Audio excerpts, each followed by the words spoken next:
H2. H2. Mel. Good morning, Mr. Chairman, board members. Good morning. Melody Brawley, Director of Health and Social Services. I am back this morning asking you to consider adopting the ordinance to amend the Partnership Health Plan of California Commission composition. As we discussed last week, I'd be happy to go through the details again if you'd like. What's the ordinance number? 2015-005. I move we pass ordinance number 2015-00 what? 5. Do we have a second? I'll second. Do we have any more discussion? Any questions from the public? It's young lady. You know, Mrs. Spencer. You want him to come up with me every time? He can come up every time. I can care less. I got way more important things in my life to think about. He likes you. What? He likes you. Well, I'm sure I got skunks all over him. For real? For real, yeah. They like my environment at home. I would believe that. Skunks and possums. I think we killed 6 last week. I take that back. Raccoons, not possums. Skunks and raccoons. All kinds of animals in this county. I tried to find out, to basically unravel this action requested. Mr. Infel, you made a motion. Can you explain that to me?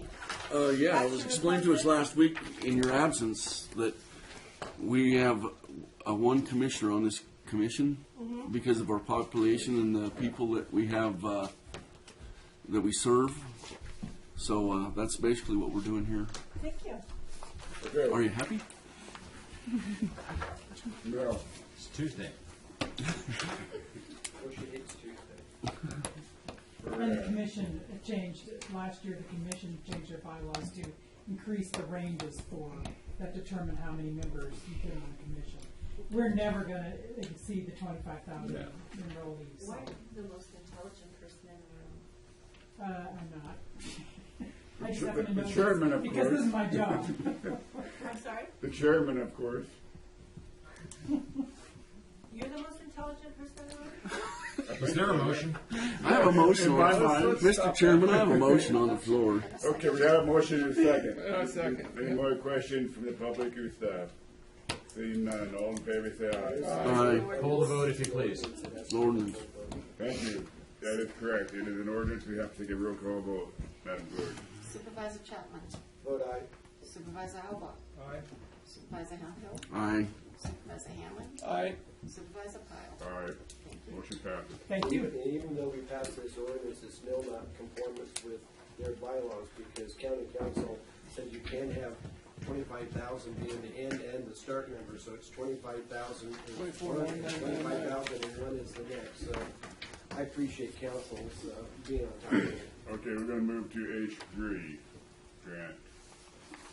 Okay, Richard or Mr. Chairman, Chief Probation Officer Jennifer Branning is presenting a grant opportunity for the county that basically represents a pass-through grant. Jennifer. Mr. Chairman, members of the board, Madam Clerk, Jen Branning, Chief Probation Officer. This is a grant that was awarded in the 14-15 year as well, and we chose to accept that. It was a $10,000 allocation to award to a community-based organization providing recidivism reduction services to our local population. And the funding was continued in the 15-16 year, and they need another letter of intent at the Board of State and Community Corrections in order to accept the award and pass it through to the Lassen Family Services, who was the recipient of the award last year. Questions for Jen? Seeing none, everybody must be Richard. I just have one suggestion. If the board desires to approve it, if they could include in the motion the appropriation to appropriate funds to Lassen Family Services. So we're keeping 250 of it, and they're getting 4,750. Yes. Harry. So this money that you used, that you got last year, I mean, do you feel it was very successful, and how was it used, and, I mean, what was the benefits that came out of it, you think? I do believe that it's a successful award. Lassen Family Services does a lot for our community. They provide a lot of free services for domestic violence abuse. They provide a lot of parenting services, and some of the population have gone through the parenting classes. Some of them have gone through some of the different life skills that they offer there as well. So I do believe it's beneficial. There was only one other grant applicant, and that was for a service that didn't necessarily meet the requirements within the funding space. One thing I learned, Mr. Chairman, from attending the various meetings in Sacramento and on the regional level, especially as it relates to AB 109, and when you add the influences of Prop 47 that was passed last year, the expectation is a lot of these community-based organizations are the ones that are going to be actually providing a lot of direct services to clients and folks that are involved in those particular programs. That's layered on top of what was already existing within the community. And, the unfortunate thing is that the do-gooders behind those particular initiatives, projected, in Austin, Texas, and Portland, Oregon, and even in Santa Clara, California, down in Santa Clara County. It's a community-based model that's going to wrap itself around all these folks that have needs and troubles and help putting them on the right path and getting them back to productive connectivity to society as a whole. And that may work fine in those areas where you have vast resources available to respond to the needs of those particular populations. But in the rural areas, in areas like Lassen County, most of those kind of support services don't exist. Lassen Family Services is one of the few that attempt to kind of fill that void. And what's wrong with this grant application isn't the fact that, we should be doing it and we don't get the result. But $5,000 is nothing. I mean, it should be like $50,000 or $500,000.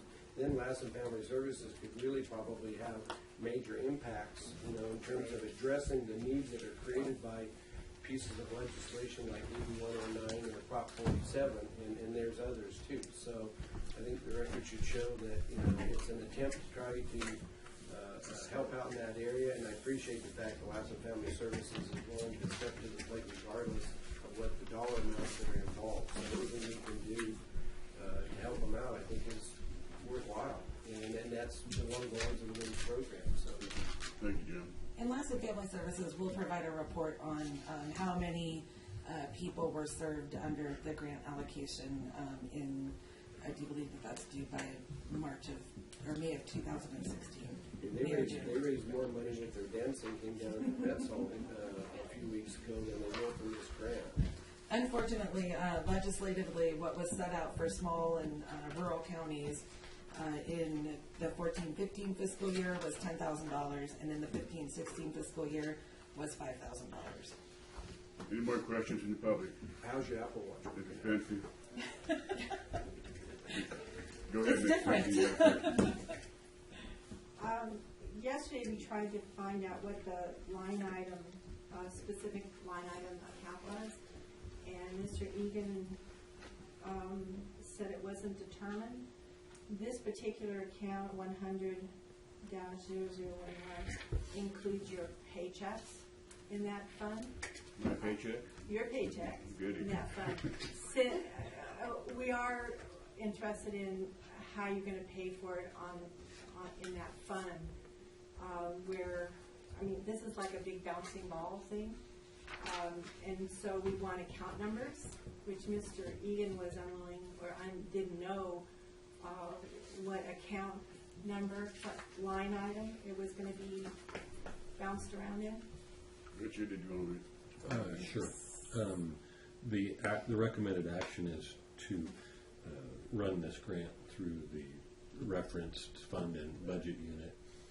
I'm confident that the county auditor will assign the appropriate line item, if necessary, to that fund. So you don't know how you're going to pay for it? Or it's a secret? No, it'll be funded the same as it has been, because You know, the grant actually goes to the Board of Supervisors, and then the allocation is passed right, through to but that Lassen fund Services. is basically money that the supervisors use. So what we're asking is everything, every line item is budgeted. And what we would like to know, since it's lacking in this agenda item, is what line item is going to be posted in. And I do believe that would be up to the auditor. My suggestion is when the auditor makes that determination and signs those numbers, request that she forward that information to Ms. Spencer. Yeah, I've already asked her to do that. Okay, But you guys don't know where the money's coming from or being done. Well, we're not doing her job, we'll let her do her job. and That then is your make job, that Mr. determination. Chapman. okay, that's enough. Anybody else have a question they would like to ask? Okay, none, we have a motion. Mr. Chairman, if I may. Oh, yeah. Thank you. Council. Items 3 and 4, Mr. CAO, Mr. Egan brought up the prospect of, the issue he expressed concern about is embraced by item number 3 under action requested, so that matter is appropriately addressed. But items 3 and 4 require a 4/5 vote, and just wanted to make sure we understood that. If this does include an increase of revenue to the already approved budget for the year, it also contemplates an increased expenditure to the already approved budget for the year, so I'm going to recommend a pulling of the vote. Okay. Thank you. There's 5 specific items being requested, so it's fairly detailed. I don't know if someone could include those numerically if there's a motion. Where we at then, we got.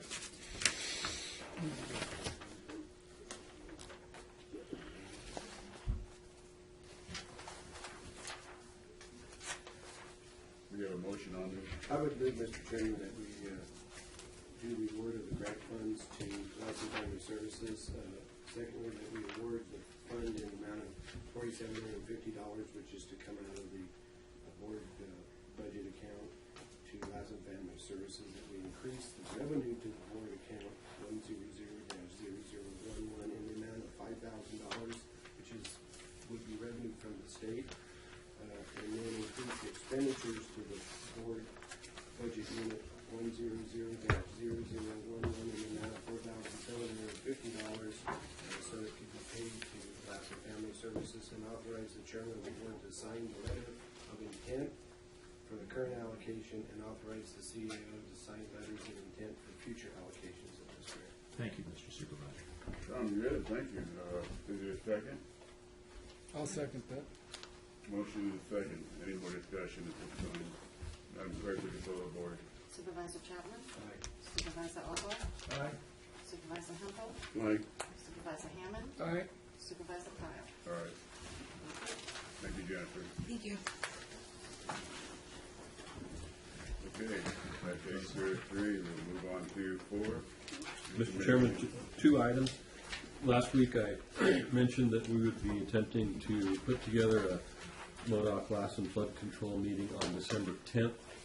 The MODOC County supervisors determined they cannot make that date and suggested the 17th, which is the week following. It's a Thursday following in Aden.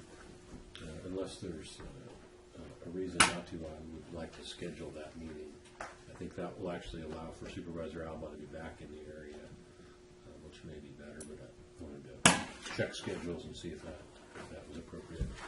Hopefully, if council and I can logistically figure out the proper way to do that, we would also hold a separate meeting at the same, immediately following that, a joint meeting of the Lassen MODOC Boards of Supervisors on the same day. But we've got to work out some details on that. December 17th is the suggested date to So meet this to is the the MODOC third, board. this is the third time they've proposed a new date since the And then October date. reneged on them. Yeah, and change it, so. Mhm. The second item is I'll be on vacation next week, so I'll be appointing somebody in my stead, and I'll have my cell phone if you need to reach me. Mrs. Spencer's available. Richard, on the date of the 17th, are you gonna need me to make arrangements for the building, or are they gonna do that? I was gonna leave that up to Modoc County because it's in their turf. Okay. And then what time are you looking at? I believe they wanted to do it in the afternoon. 1 o'clock would probably be the most likely time. Okay, we got one Just tell question them, on just it. tell them that you're giving them. Just a clarification. What's the question, Ms. Just a Beckman? clarification. On the 17th, how many of the supervisors are going to meet in Modoc County? Couldn't tell you, whoever can make it. I will plan on being there at 1. Oh, one of you? I'll be there. Yeah, it's not a quorum. Well, in order to have a quorum of the Modoc Flood Control District, I believe we'll need 6 6. total of between the 10 supervisors. Correct. After talking to Chester, he's not really sure that there are 10. Chester is the CAO, his equivalent. He's not sure that there is 10 on the board. And their concern of, you can call him, confirm it, that this board wants to create a quorum by 5 with one person from Modoc County, which obviously is not fair. And I just got a map of the flood district, and according to the charter that the county law gave me, that the supervisors have to have their district within the flood control district to be on the board. And I think that's why they're questioning, and I'm questioning, that there may not be 10 on this board. So the quorum Historically, the Surprise Valley supervisor on the Modoc board was strictly on the east side of the Warner Range there, and as such was not part of the drainage that proposed what would be the Lassen Modoc Flood Control District. So they've only had 4 of their 5 members, but due to population and reapportionment and so forth, supposedly now that supervisorial district they have in Modoc County does come over the mountains and takes in a portion of. Allen is now in the district, Yeah. and he wasn't before redistricting. Well, but I was going to say is that because of the way they got their districts now created, because of the requirements for one man, one vote, supposedly now that supervisor who used to be isolated in that part of the county does now represent areas within what would be now. And so because of that, the question is that they would have 5 board members who would be eligible to serve, which would give us a 10-member board instead of a 9-member. Okay, we're going to, I'm going to let Mr. Egan and Mr. Burns take care of this. Are you having a board meeting, a Lassen County board meeting in Modoc County? Was that your, that's why I want clarification. You can, it's not being videotaped. I was going to say you can review the video, but what I stated is that No, council and it's I. being recorded. Oh, good. Well, you can listen to that then. Council and I are reviewing the possibility of having a joint meeting in Aden, and we hope to do that on December 17th. I will also let the board know I spoke with Mr. Robertson last week, and he did not express any of the concerns voiced by Mrs. Spencer to me. Okay, did you have anything else, Richard, to report on No. the CAO report? Meeting adjourned. But are you going to continue with your closed session? Yes. That's right, you have a closed session with you. Okay. I rescind my adjournment and closed session will resume, but that will not be part of it. No, I can do that if you like.